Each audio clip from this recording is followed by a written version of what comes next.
So now we can verify how to working the Google Analytics event WP from submission with Google Tag Manager. So now you need to open also Google Analytics dashboard real-time view or debug view. Totally depend on you. So I'm opening my Google Analytics dashboard real-time view and open the Google Tag Manager.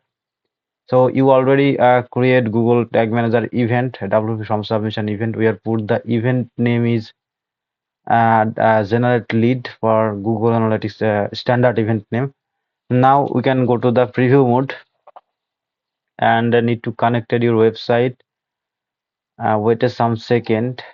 Connecting purpose. Google Tag Manager is my website is. I can click the connect. Click the connect section. Need to wait some second for connecting your website. Website is showing but not connected. Wait a sec. It's connected the website. Now go to the WP from page. This is the I have already from contact page. So I'm going to the contact page and this is the from.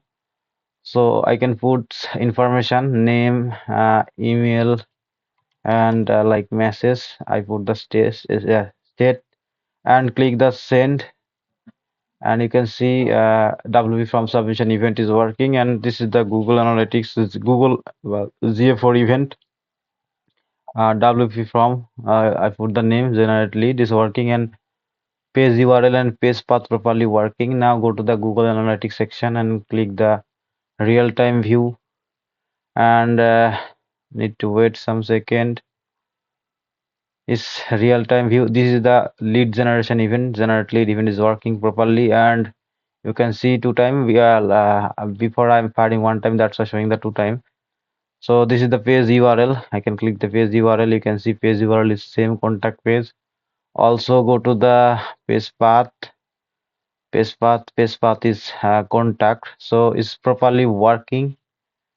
And Google Analytics also properly working. Google Tag Manager also properly working. This is the Google Tag Manager dashboard analytics view and send the Google Analytics lead generation event. This is the also ID and this is the URL Google Analytics Z collection. Okay, so it's properly working. I think you understand. Thank you so much.